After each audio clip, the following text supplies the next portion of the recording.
welcome to Mustang News. I'm Caroline Harden here with Joy Parrish. Today's top stories are a teacher spotlight of Mr. Oliver, special education teacher shortage, all this here and more on Mustang News. The Wake County Public School System is issuing a hiring freeze as part of an effort to save money ahead of anticipated budget challenges that will extend beyond the upcoming school year. The freeze will delay hiring for positions by 90 days, except critical positions such as bus drivers, safety assistants, special education staff, and maintenance employees. The district anticipates more constraints as 4 new Wake County schools are opening, leading to higher enrollment rates. Earlier this school year, public school systems across North Carolina saw more than $6 billion federal pandemic dollars disappear. After the school year, students will have to decide whether to keep programs or personnel that are funded by this money lost. Next up, a story on special education teacher shortages by Ella Lancaster and Olivia Norris. North Carolina schools are struggling to hire special education teachers, leaving some students without qualified educators. But what's causing the shortage? I think the number one challenge is teacher pay, and special education teachers, we have a lot on our plates. There's a lot of, just classroom challenges with our student population, but then we also have a lot of paperwork. For a majority of teachers, the positives far outweigh the negatives.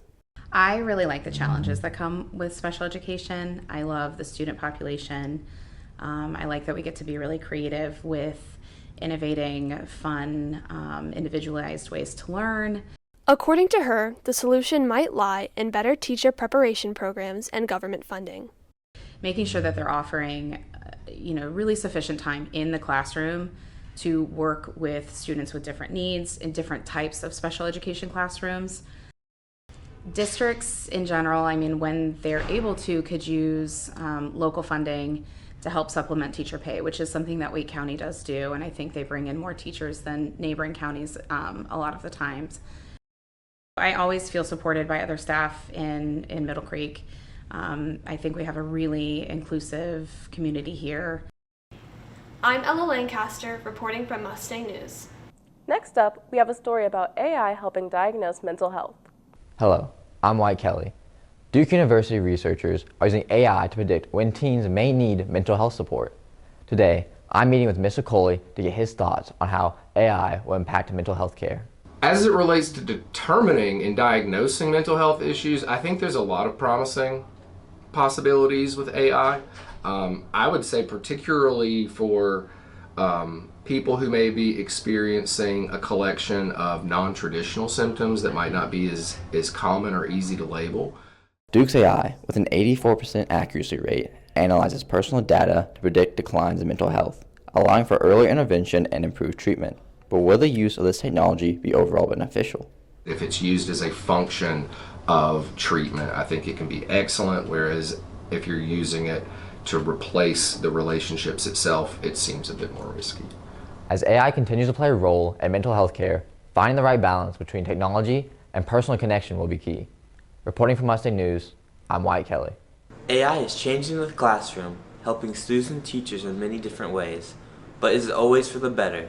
I think a lot of students use AI genuinely for inspiration. Some kind of take advantage of it and copy and paste it, but usually it's really just for inspiration and other articles from the web. Students have mixed feelings about how AI could affect their schoolwork. While AI can assist with writing, should there be limits?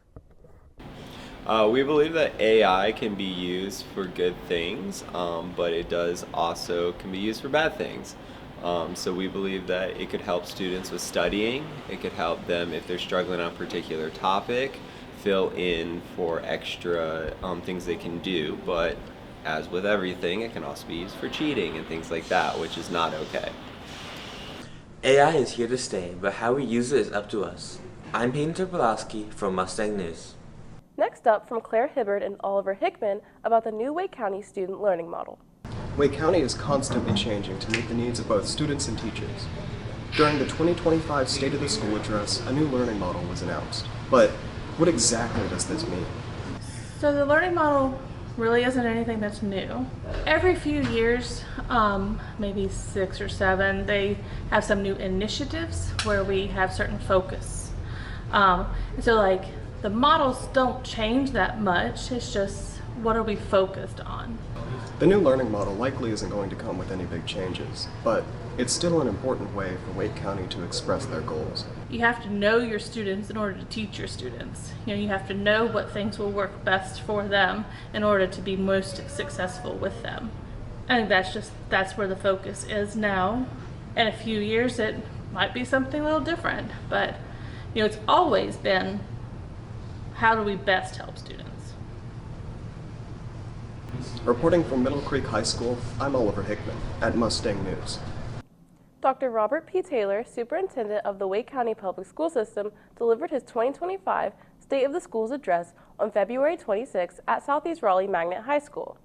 The event drew hundreds of students, families, educators, and political leaders, and community supporters. Dr. Taylor highlighted the recent success while sharing details about how our new district's learning model will improve outcomes for all students. His speech was enhanced by 4 student performances that demonstrated various aspects of this new model. Now, a teacher spotlight on Mr. Oliver, brought to you by George Daniels and Gustavo Torres. Hello, I'm George Daniels, and today we'll be doing a teacher spotlight on Mr. Oliver.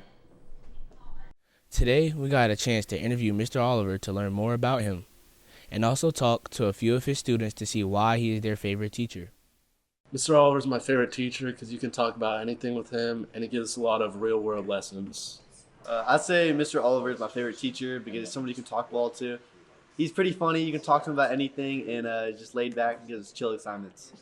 Mr. Oliver's a great teacher, and he gives good life lessons too. I keep students engaged by using real life examples to relate to the topic that I'm speaking on, like marketing. So I try to use stuff that either happened in my life or things that I know about.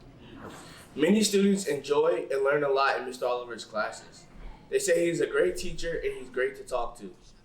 I'm George Daniels, and this is Mustang News.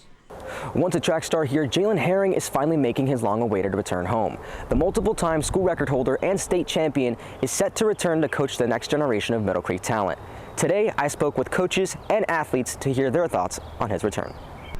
He brings an enthusiasm. I mean, he had it when he was here as an athlete. He rallied around, the team rallied around him and a couple other guys on the team. They were the first and only so far conference championship for track and field. I ran in college. I coached some in college. I also did some volunteer assisting at Campbell University. And throughout all the information that I gained, I wanted to get back to my school. Those guys can bring some of the new technology, some of the new training stuff. They're not too far removed from being an athlete and knowing what it's like to hear these things from the coaches and so forth. He's already been helping me find coaches and training partners to work with, give me pointers, and since he's young, he'll be able to continue to have some connections that he had. Connecting with the kids, being able to pass on the things I've learned and my passions through them, and for them to be able to experience some of the things I was able to experience as a youth athlete. So things have definitely changed since the time I was an athlete myself to even now. You guys have gotten a lot faster, a lot faster than when I was around. One last question still remains. What are his future hopes for the program?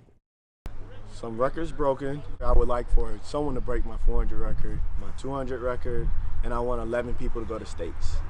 Overall, expectations and hopes are high for Jalen Herring's career here at Middle Creek. Pedro Garcia, Mustang News. Now, what's in students' backpacks, brought to you by Sam Schuster. We asked students one simple question. My favorite thing in my backpack are my running shoes for track. Little mini stapler that I didn't think was going to be very important until I got to my school year, and surprisingly I need to staple a lot of things and people always say it's really cute. My eyelash curler. My favorite thing is probably this little tin box of little sea creatures my friend got me. My energy drinks. Everything is my Rubik's Cube. I fidget a lot, and a lot of my teachers don't take phones and everything, so it's easy for me to kind of just sit here and mess with it. My weirdest thing is this broken toy skeleton that I had from an old physics project. I'm a half-eaten bag of Cheetos. A Valentine and this cat sushi keychain. You know, I got this gripper from my dad. If I can find it. Yeah. little workout. So, what's in your backpack? Sam Schuster, reporting from Mustang News. Thanks for tuning in. I'm Joy Parrish, here with Caroline Harden. See you next time on Mustang News.